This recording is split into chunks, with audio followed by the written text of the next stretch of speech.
बातें करते हम खेतों की और उसके रखवाली की, बाग बगीचा फल फूलों और फसलों की हरियाली की। हम बीजों की बातें करते उत्तम जल संसाधन की, हम तकनीकी बातें करते फसलों के उत्पादन की। हर किसान का सपना सच हो जीवन सुखद बनाने को, गाँव-गाँव के हर आंगन का प्यारा सा ये दर्शन। कृषि दर्शन, कृषि दर्शन, कृषि दर्शन, कृषि दर्शन, कृषि दर्शन, कृषि दर्शन, कृषि दर्शन, कृषि दर्शन।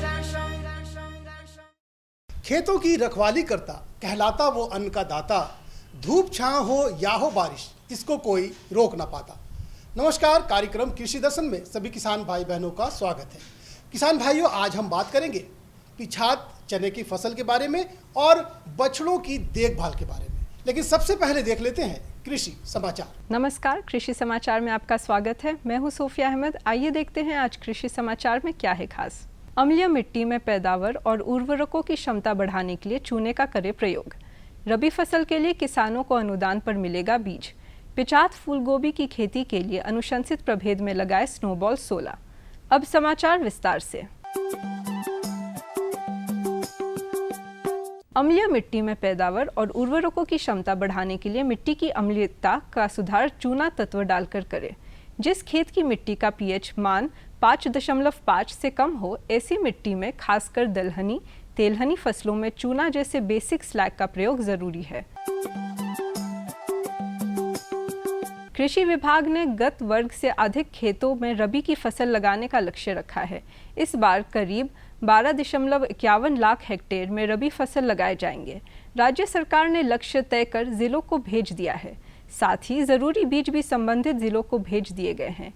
किसानों के बीच जल्द ही अनुदान पर इसका वितरण किया जाएगा। किसान भाई, धान फसल कटने वाली है। धान फसल कटते ही सब्जी फसल लगाएं। खेत की तैयारी के समय सड़ी हुई गोबर की खाद का प्रयोग जरूर करें। साथ ही नाइट्रोजन, फास्फोरस और पोटाश पर्याप्त मात्रा में खेत में मिला दें। इससे उपज अच्छी मिलती है। धान की फसल अभी कटने वाली होती है। पहले तो एक ही फसल हमारे झारखंड प्रदेश में होती थी, लेकिन अभी बहुत सारे क्षेत्र में किसान भाई पानी की व्यवस्था कर चुके हैं, चाहे वो कुआं के द्वारा, चाहे जल छाजन की विधि द्वारा, डोभा के द्वारा। तो अभी जैसे ही धान की फसल कटती है तो अगली फसल सब्जियों की, अगर गर्मा सब्जी लगाना है या टमाटर बैगन लगाना है तो खेत की तैयारी करते समय मैंने बताया सड़ी हुई गोबर की खाद का प्रयोग जरूर करें। और जो पोषक तत्व मुख्य रूप से नत्रजन, फास्फोरस और पोटास होते हैं, तो नत्रजन की 1/3 मात्रा फास्फोरस पोटास के साथ मिट्टी में मिला दें और शेष बची नत्रजन को खड़ी फसल में लगाने के बाद 15 से 20 दिन के अंतराल पर देने से उपज अच्छा मिलता है और जीवांश भी बना रहता है। पिछात फूलगोभी की खेती से अधिकाधिक उत्पादन लेने के लिए 800 ग्राम बीज प्रति हेक्टेयर लगाएं। कतार से कतार की दूरी 60 सेंटीमीटर और पौधा से पौधा की दूरी 45 सेंटीमीटर रखें। बेहतर उत्पादन के लिए अनुशंसित प्रभेद में माधी, स्नोबॉल 16, डानिया, पूसा स्नोबॉल 1 के पूसा स्नोबॉल लगाएं। पिचात फूलगोभी की खेती के लिए जल निकास वाली हल्की दोमट मिट्टी का चयन करें। बुआई के समय गोबर खाद 200 से 250 quintal, nitrogen 120 kilogram, sulphur 60 kilogram, potash 60 kilogram प्रति हेक्टेयर खेत में मिलाएं। किसान भाई, बीजों को हिल पर बोने के लिए नवीन डिबलर नामक कृषि यंत्र का प्रयोग कर सकते हैं। इसकी कार्य क्षमता 3200 हिल प्रतिदिन है। आज की विशेष जानकारी है मिर्च फसल में पत्ता अंगमारी रोग के नियंत्रण के बारे में। किसान भाई, आप यदि मिर्च फसल की खेती कर रहे हैं तो इस फसल में लगने वाले रोग पत्ती अंगमारी और फल सड़न के रोकथाम के लिए 0.02% मेकोजेब या कैप्टन नामक दवा से घोल बनाकर फसल पर छिड़काव करें। इससे रोग पर नियंत्रण हो जाएगा। और अब एक नज़र राज्य के 5 प्रमुख शहरों के मौसम के मिजाज पर। आज राज्य के 5 प्रमुख नगरों के अधिकतम और न्यूनतम तापमान कुछ इस प्रकार दर्ज किए गए। रांची का अधिकतम तापमान 28 डिग्री सेल्सियस और न्यूनतम 15 डिग्री सेल्सियस। जमशेदपुर का अधिकतम तापमान 30 डिग्री सेल्सियस और न्यूनतम 17 डिग्री सेल्सियस। मेदिनीनगर का अधिकतम तापमान 29 डिग्री सेल्सियस और न्यूनतम 15 डिग्री सेल्सियस। देवघर का अधिकतम तापमान 31 डिग्री सेल्सियस और न्यूनतम 17 डिग्री सेल्सियस। धनबाद का अधिकतम तापमान 28 डिग्री सेल्सियस और न्यूनतम 15 डिग्री सेल्सियस।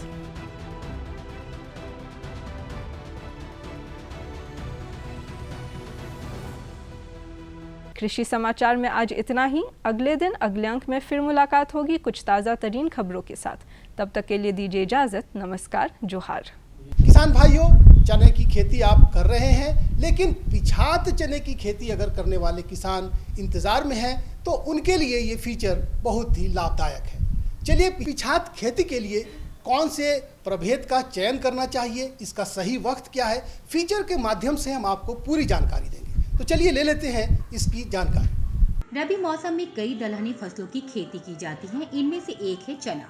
चना की बुआई का उपयुक्त समय है मध्य अक्टूबर से मध्य नवंबर। सही समय पर चना की बुआई सही समय पर धान या अन्य खरीफ फसलों की बुआई और कटाई पर निर्भर करता है। सही समय पर चना की बुआई और अच्छी उपज मिलेगी, जबकि विलंब से बुआई होने पर उपज में थोड़ी कमी आ जाती है। हालांकि पिछात चना की बुआई 15 से 30 नवंबर तक हो जाए तो ज्यादा नुकसान नहीं होता। राज्य के जो किसान चना की पिछात खेती करना चाहते हैं, वे हर हाल में 30 नवंबर तक बुआई का काम पूरा कर लें। अच्छी उपज के लिए और बेहतर बीजा अंकुरण के लिए बुआई का समय खेत में नमी बनाए रखें। साथ ही चना का पिछात प्रभेद लगाएं। जहाँ तक चना का प्रश्न है तो जैसा आप भी जानते हैं और हम लोग भी दूरदर्शन के माध्यम से हर जगह ये कहते आए हैं कि चना का जो लगाने का उचित समय क्या है। तो ये उचित समय होता है 15 अक्टूबर से लेकर के 15 नवंबर तक, यानी नवंबर के मध्य तक आप चना जो है आराम से लगा सकते हैं। लेकिन किसान भाई, आप जानते हैं कि खेत अगर समय पर खाली नहीं होगा तो आप भी चना भी समय पर नहीं लगा पाएंगे। इसका कारण क्या है? इसका कारण आपका खरीफ से शुरू होता है। लेट से मानसून का आना खरीफ में, और लेट से खेत को तैयार करना, और फिर लेट से वहाँ खरीफ फसल को बोना, और जब वहाँ पर लेट से आप बोएंगे तो क्या होगा कि वो खरीफ फसल मैच्योर यानी पकेगी भी देर से, और नतीजा ये होगा कि आपका खेत समय पर जो खाली होना चाहिए था वो नहीं हो पाता है। तो इसमें अक्सर हमारे किसान भाई क्या कहते हैं कि अब तो नवंबर का मध्य निकल गया है, यानी 15 नवंबर बीत गया है, तो अब चना को खेत में लगाना ये लाभप्रद नहीं है। तो ऐसा नहीं है। आप अगर 15 नवंबर से भी अगर आपका डेट आगे जा रहा है तो हम आपको ये सलाह देंगे कि आप 30 नवंबर तक ज़रूर अपने खेतों में चने की खेती कर लें, ताकि आपका इससे ज़्यादा नुकसान नहीं हो। और चने की खेती करने के लिए अगर 15 नवंबर से 30 नवंबर के बीच में आप जा रहे हैं, यानी कि समय से थोड़ी से आप लेट जा रहे हैं, या इसको सरल भाषा में कहें कि पिछात अगर चना की खेती कर रहे हैं, तो थोड़ी थोड़ी सावधानियां आप बरतेंगे तो आप देखेंगे कि आपको नुकसान नहीं होगा। सावधानियां में क्या है? जैसे उचित प्रभेदों का चुनाव करना। किसान भाइयों, चना के कई ऐसे उन्नत प्रभेद हैं जो पिछात खेती के लिए अनुशंसित है। इन प्रभेदों को लगाने से उपज में कमी नहीं आएगी, और बुआई के समय मिट्टी में नमी रखें। सही बीजा अंकुरण होगा तो 15 से 20 क्विंटल प्रति हेक्टेयर की दर से उपज मिलेगी। 130 से 135 दिन में तैयार होने वाले ऐसे 2 उन्नत प्रभेद हैं। आइए जानते हैं इनके बारे में। पूसा 372 यानी पूसा 372, और दूसरी सबसे अच्छी वैरायटी है KGP 59। फिर से मैं दोहरा दे रहा हूँ, पूसा 372, पूसा 372 और KGP 59। ये दोनों प्रभेद ऐसे हैं कि अगर पिछात में इसको आप लेके जाते हैं तो इससे आपका नुकसान नहीं होगा। जो जर्मिनेशन है वो सही होगा, लेकिन मैंने आपको शुरू में ही कहा कि खेत में नमी जरूर बनाए रखें। चना के उन्नत प्रभेदों से अच्छी उपज पाने के लिए पौध संरक्षण पर ध्यान देना होगा। चना के पौधों में सबसे अधिक उखटा रोग और फलीछेदक कीट लगने की संभावना रहती है। उखटा रोग से बचाव के लिए बुआई से पहले अनुशंसित मात्रा में कार्बेंडाजिम दवा से बीजोपचार करें, जबकि फलीछेदक कीट से रोकथाम के लिए फूल आने से पहले इंडोक्सा कार्ब दवा से घोल बनाकर फसल पर छिड़काव करें। चना में सबसे बड़ा बीमारी होता है वो उखटा रोग होता है। यानी आप देखेंगे कि चना का पौधा जो है बड़ा हो गया है और धीरे धीरे वो सूख करके पीला पड़ गया, पीला पड़ने के बाद सूख गया वहीं पर, उसमें कोई फली नहीं आई। तो इसको हम लोग बोलते हैं उकठा रोग। तो उकठा रोग से बचाव के लिए आपको ये करना चाहिए कि कार्बेंडाजिम दवा जो है उसकी 2 ग्राम प्रति किलो सीड के हिसाब से आप उसको ट्रीट करने के बाद ही खेत में लगाएं। एक तो उकठा रोग के बारे में बताया, और दूसरा जो सबसे भयंकर जो बीमारी कीड़ा जो लगता है, आप देखे होंगे, आप चना का फली छील रहे हैं, उसमें हरे रंग का कीड़ा निकल जाता है, जिसको फली छेदक बोलते हैं। तो ये फली छेदक भी चना को बहुत नुकसान पहुंचाता है। तो इसके लिए भी जो है कि अगर आप चना का में चाहते हैं कि इस तरह का कीड़े ना लगे, तो फिर आपको इंडोक्सा कार्ब दवा जो है 0.5 ml, इंडोक्सा कार्ब दवा आधा ml 1 लीटर पानी में मिला करके इसका घोल करें फूल आने से पहले। पिछाड़ चना के बेहतर उत्पादन के लिए 2 बातों पर विशेष ध्यान दें। एक है सही समय पर सिंचाई और दूसरा है अनुशंसित उर्वरकों का प्रयोग। चना में फूल लगने के समय और फल लगने के समय जरूर सिंचाई करें, जबकि खाद का प्रयोग बुआई के समय ही करें।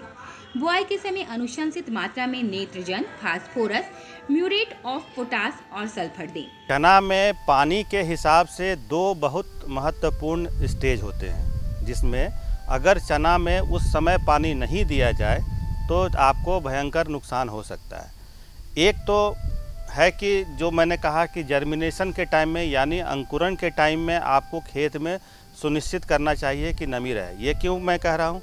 ये इसलिए कह रहा हूँ कि ताकि आपका अंकुरण 100% हो जाए। तो इसको हम नहीं मानेंगे कि पानी चाहिए यहाँ पे, ये तो आपको देना ही देना है। लेकिन इसके अलावा जब फूल आने का समय होता है तो फूल आने के समय एक सिंचाई, और जब फल लगने लगता है तब उस समय एक सिंचाई, यानी 2 सिंचाई ऐसे हैं चना के फसल में जो अगर हमारे किसान भाई नहीं करेंगे तो उनको बहुत सारा नुकसान हो सकता है। इसलिए कोशिश करें कि फूल आने से पहले एक सिंचाई दें, और जब उसमें फल लगने लगे तब उसमें एक सिंचाई की व्यवस्था करें। देखिए, चना ऐसी फसल है जिसमें आप जानते हैं कि ये दलहनी फसल है, तो इसमें नेत्रजन की मात्रा जो आवश्यकता होती है वो कम होती है। क्यों कम होती है? कि इसमें नोड्यूल्स होते हैं और वो अपने ज़रूरत का नाइट्रोजन वायुमंडल से अपने लिए खुद ही बना लेते हैं। लेकिन शुरुआत करने के लिए मैं कहूँगा कि 25 kg nitrogen, 50 kilo phosphate, 25 kilo muriate of potash जो लाल वाली खाद होती है, और इसमें अगर 25 किलो सल्फ़र भी अगर आप किसान भाई हमारे डालते हैं तो इनके लिए बहुत ही वरदान साबित होगा। और ये सारे खाद को बुआई के समय ही किसान भाई को खेत में डालना चाहिए। तो ये थी पिछाड़ चना की खेती और उसके उन्नत प्रभेदों की जानकारी। किसान भाई, आप पिछाड़ चना की खेती करें तो इस जानकारी का लाभ जरूर उठाएं। आपको अच्छी उपज और अच्छी आमदनी मिलेगी। और अब वादे के मुताबिक हम बात करेंगे, किसान भाई बहन के पास में पशु भी है और चूजे हैं, बछड़े हैं और छावनों की देखभाल की बात है। जिस तरह किसान भाई बहन अपने बच्चों की देखभाल करते हैं, जाड़े के मौसम में अपने पशु के बच्चों की भी देखभाल उसी तरह से करते हैं। तो चूज़ों, छावनों और बछड़ों की देखभाल कैसे करें, इसकी विस्तृत जानकारी हम फीचर के माध्यम से आपको दिलवाते हैं, जो आपके लिए बहुत ही लाभदायक होगा और जाड़े के मौसम में उन्हें काफ़ी आराम होगा। पशुपालक भाइयों, आज हम ये जानेंगे कि ठंड के मौसम में मुर्गी के बच्चे, गाय के बच्चे और बकरियों के बच्चों की देखभाल कैसे करें। पहले जानते हैं चूजों के बारे में। ठंड का मौसम चूजों के लिए जानलेवा है। चूजों को ब्रूडिंग अवधि तक ठंड के प्रकोप से बचाना बहुत ज़रूरी है, क्योंकि इस दौरान ठंड के कारण कई बीमारियों का खतरा बना रहता है। इन रोग व्याधियों से होने वाली चूजों की मौत से मुर्गी पालकों को काफ़ी घाटा उठाना पड़ता है। न चूजा मरे न आपको घाटा हो, इसलिए चूजों को ठंड से बचाएं। चूज़ों में और मुर्गियों में स्वास्थ्य संबंधी बीमारियां बहुत ज़्यादा पाई जाती हैं। यदि शुरुआती दिनों में, मतलब कि ब्रूडिंग स्टेज में खासकर, अगर हम ठंड से होने वाली बीमारियों पर नियंत्रण पा लेते हैं तो आप समझ लीजिए कि मोर्टालिटी दर यानी मृत्यु दर पर हम काफ़ी नियंत्रण पा लेते हैं। जो चूज़ों को, जो मुर्गियों की जो बिज़नेस है, जो कि बहुत ज़्यादा मृत्यु दर के कारण इतनी प्रभावित है, स्वास्थ्य संबंधी बीमारियों के कारण प्रभावित है, यकीन मानिए ठंड में सही देखभाल से हमारा मुनाफा निश्चित ही बढ़ जाएगा। इसीलिए देखभाल करनी चाहिए। जन्म के बाद चूजों को 4 सप्ताह तक ब्रूडिंग हाउस में रखना बहुत ज़रूरी होता है। ब्रूडिंग उस व्यवस्था का नाम है जिसमें बल्ब की रोशनी में चूजों को अनुकूल तापमान दिया जाता है। चूजों के बढ़ते उम्र के साथ सप्ताह दर सप्ताह ब्रूडिंग का तापमान कम करते जाएं। पोल्ट्री फार्म में चूजों को लाने से पहले ब्रूडिंग का पुख्ता इंतजाम कर लें। रात के वक्त आवास के खुले स्थान को प्लास्टिक से ढक दें ताकि शीत लहरी से चूजों को बचाया जा सके। इसके अलावा चूजों को उसके निश्चित उम्र में रानीखेत, गम्बोरो और कॉक्सीडिया का टीका दिलाएं। पीने के लिए साफ और गुनगुना पानी पीने को दें। साथ ही रोग रोधी क्षमता बढ़ाने के लिए एंटीबायोटिक दवा दें। किसान भाइयों, घबराए ना। एक चीज़ याद रखें कि यदि आप सही तरीके से देखभाल करते हैं तो कोई भी परेशानी नहीं आएगी। सबसे पहले ये सुनिश्चित करें कि जो चूज़ों को आप ला रहे हैं, यदि हैचरी आपके यहाँ की ही है तो उस कंडीशन में भी आप ब्रूडिंग जो हाउस है उसका टेम्परेचर या तापमान को सही नियंत्रण करना सबसे ज़्यादा ज़रूरी है। आप सभी जानते होंगे कि 4 सप्ताह तक लगभग हम लोग उसको ब्रूडिंग हाउस में रखते हैं, जिसका कि तापमान सबसे शुरुआत में, या फिर मान लीजिए अगर आप बाहर के हैचरी से उसको ला रहे हैं तो उसको किसी भी हालत में ब्रूडिंग हाउस में चूज़ों को लाने के कम से कम अगर 24 घंटे पहले आप तैयार कर लेते हैं उसका वो ब्रूडिंग हाउस, तो उससे अच्छा तो कुछ भी नहीं है। उसको चारों तरफ से आप पैक कर दीजिए ताकि बाहर से हवा, ठंडी हवा प्रवेश ना करे। आप प्लास्टिक के बोरे वगैरह भी लगा सकते हैं। इनफैक्ट जो छोटे स्तर पर किसान भाई चूज़े रखते हैं और अपने हाथों से ब्रूडिंग हाउस बनाते हैं, वो क्या करते हैं कि ठंड पड़ने के पहले सीगर जो होता है वो कोयला या फिर मान लीजिए पेट्रोलियम सिलेंडर या गैस या उस तरह की गर्मी प्रदान करने वाली या फिर मान लीजिए बांस से बने हुए टोकने जिससे कि वो ब्रूडिंग हाउस तैयार करते हैं, वो पहले से तैयार रखते हैं। और कई बार क्या करते हैं, उसको वो छोटे मात्रा में अगर वो चूज़े रख रहे हैं तो उसको वो चारों साइड से प्लास्टिक की एक परत से उसको लपेट देते हैं। किसी भी हालत में कहने का मतलब है आपके पास 4 से 5 घंटा पहले जो ब्रूडिंग हाउस है उसमें चूज़ों को लाने के पहले उसका तापमान 95 डिग्री फ़ारेनहाइट मैं फिर से बता रही हूँ ज़रूर होना चाहिए। और हम उसको प्रति सप्ताह 5 डिग्री फ़ारेनहाइट तक उसको हम क्या करेंगे, मतलब इस तरह से नियंत्रित करते जाएंगे ताकि आपका जो फाइनल स्टेज है 5-5 डिग्री करके उसको हम लोग नियंत्रित करते जाएंगे या उस ब्रूडिंग हाउस का टेम्परेचर घटाते जाएंगे ताकि फाइनल वीक में वो 70 डिग्री फ़ारेनहाइट हो जाएगा। और अगर वो चूज़े लाइट की सोर्स से, रोशनी की सोर्स से दूर भाग रही है, इसका मतलब समझ जाइए कि उसको गर्मी ज़्यादा पड़ रही है। तो इन दोनों ही अवस्था में आपको वो नियंत्रित रखना होगा तापमान को प्रति सप्ताह। उसके अलावा तो जो टीकाकरण का शेड्यूल होता है उसको आप नॉर्मल फॉलो करें। मैरिक्स की जो बीमारी होती है उसके लिए टीकाकरण करके ही चूज़ों को दिया गया आपको हैचरी से होगा, वरना जिस दिन आप चूज़ों को लाएं उसी दिन मैरिक्स डिजीज़ का आप उसको वैक्सीन दिलवाएं, टीका दिलवाएं। यद्यपि एक सहूलियत की बात यह है कि प्रत्येक कंपनी का जो टीका होता है वो अपने टीकाकरण के शेड्यूल और उसके डोज के साथ आता है, जो आपको आपके पशु चिकित्सक जो होंगे जिनसे आप संपर्क करें वो आपको बता देंगे। फिर भी थोड़ी सी रूपरेखा दे दूंगी। 7वें दिन में आप उसको रानीखेत का पहला टीका दे दें, आँख में दे सकते हैं या फिर नाक में या फिर आप उसको विंग वेब में। और उसके बाद आप 7वें के बाद 14वें दिन में उसको गम्बोरो बीमारी का टीका दें। 25वें दिन में 25 से 26वें दिन में रानीखेत का उसको आप लसोटा स्ट्रेन का वैक्सीन दें। और जब वो आधा किलो के करीब आपका वो चूज़ा हो जाता है उस समय में उसको रानीखेत का दूसरा डोज देना चाहिए। इस बीच में कुछ ख्याल रखिएगा कि जब वो 150 से 200 ग्राम का वो चूज़ा था तो उसकी डीवॉर्मिंग करा दें।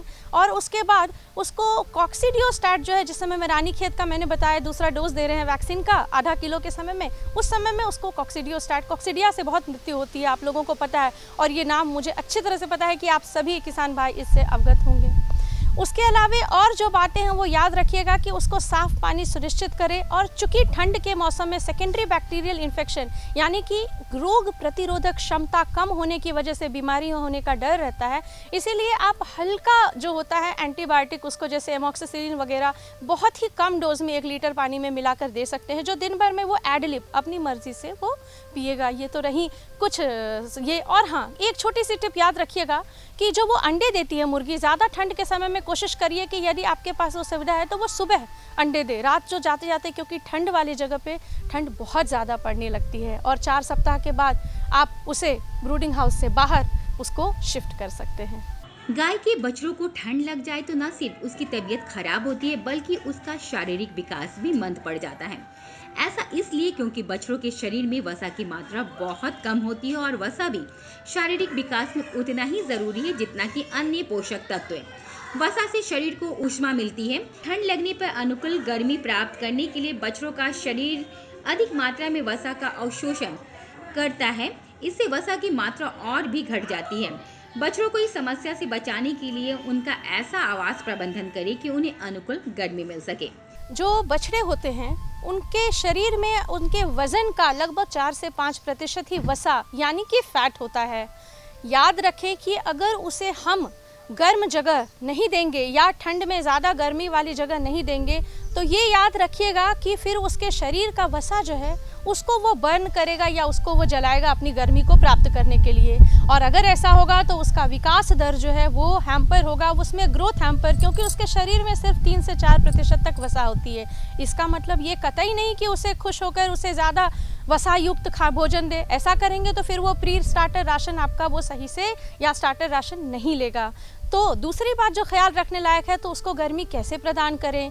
सबसे अच्छा किसान भाइयों तरीका हमेशा का माना हुआ और हमेशा जो चलता रहेगा वो है कि उसको जहां आप रख रहे हैं, खेत जहां आप खलिहान में उसको रख रहे हैं, वहां अगर हम 3 तरफा अगर बंद रहे हैं और दक्षिण की तरफ खुलता हुआ दरवाज़ा है, लेकिन वेंटिलेशन तो होनी चाहिए।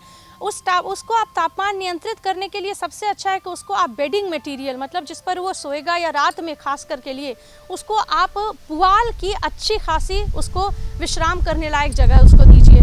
आप अपने पूरे वजन से उस पर हाथ रखकर अपने ठेहुने को टिकाएं।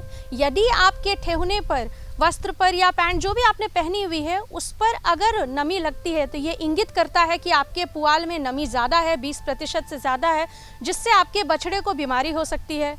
और रेगुलर इंटरवल पर हमेशा उस पुआल को बदलते रहिए। ये सारी चीज़ों का ख्याल रखिए।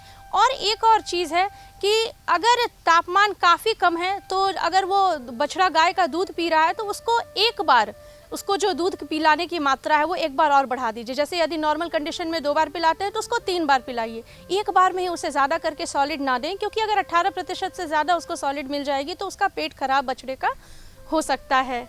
अब करते हैं बात बकरी के छौनों की देखभाल की। छौनों के शरीर पे उगे पर्याप्त घने बाल उन्हें आवश्यक गर्मी प्रदान करते हैं। इसके लिए उन्हें संतुलित पौष्टिक आहार दें और उनका उचित लालन पालन करें।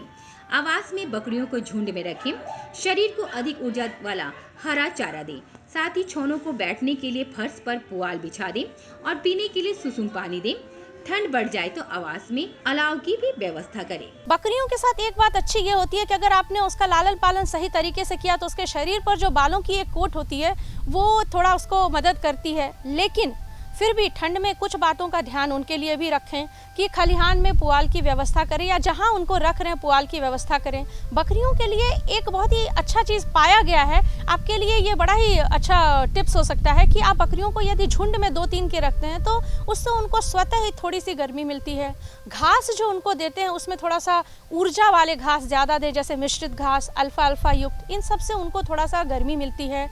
उसके अलावा आप एक चीज़ सुनिश्चित करें कि यदि वो ठंड जगह पे है तो उसको रेगुलर इंटरवल पर पानी बदलते रहें। इनफैक्ट किसान भाइयों ये तो सभी के लिए लागू होती है। ये आपका फ़र्ज़ है कि आप पानी को गर्म करने के लिए हीटर की व्यवस्था सुनिश्चित करें। टैंक हीटर आजकल लोग लगाते हैं ताकि उनको गर्म पानी मिले। लेकिन बकरी थोड़े से जो बछड़े होते हैं, गाय के बछड़े या बकरियों के छौने थोड़े चुलबुले होते हैं। ये देखिएगा कहीं ऐसा ना हो कि वो बिजली की तार को छुए या खलिहान में पुआल में आग लगने का ठंड में बहुत डर रहता है और इस तरह के बहुत केसेस से मृत्यु होती है। तो इन सब बातों का ज़रूर ख्याल रखें कि चाहे वो पानी गर्म करने का उपकरण हो, चाहे आपने रूम का तापमान गर्म करने का उपकरण रखा हो, उसके तार को तरीके से सुनिश्चित करें ताकि वो उसे मुंह में ना ले। और वोल्टमीटर रखें अगर पॉसिबल हो, ताकि किसी भी जानवरों के बछड़ों को जिनको आप गर्म पानी दे रहे हैं, ताकि इससे आप ये देखते रहें कि उसके कहीं पानी में करंट तो नहीं जा रहा है। और इन सब चीज़ों की मदद से आप निश्चित ही आप अपने जानवरों के बच्चों को सुरक्षित रख सकते हैं। तो देखा किसान भाई बहनों कि अपने छोटे छोटे जो पशुओं के बच्चे हैं उनकी देखभाल आपको कैसे करनी है और कैसे उन्हें सुरक्षित रखना है इस जाड़े के मौसम में। चलिए आज के अंक में इतना ही, लेकिन जाने से पहले आप हमारा पता लिख डालिए। अगर आपके पास कोई समस्या है जिसका आप समाधान चाहते हैं या आपके पास में कोई सुझाव है जो हमें देना चाहते हैं तो कॉपी और कलम उठाइए, लिख डालिए हमारा पता। हमारा पता है कार्यक्रम कृषि दर्शन, कृषि प्रकोष्ठ द्वारा, केंद्र निदेशक दूरदर्शन केंद्र, रातू रोड, रांची, पिन संख्या 834001। किसान भाइयों, अगर आप हमारे कार्यक्रम को दोबारा देखना चाहते हैं तो YouTube के माध्यम से देख सकते हैं। हमसे जुड़ना चाहते हैं तो YouTube और Facebook और ट्विटर के माध्यम से जुड़ भी सकते हैं। तो आज के लिए इतना ही, दीजिए पूरी टीम को इजाज़त।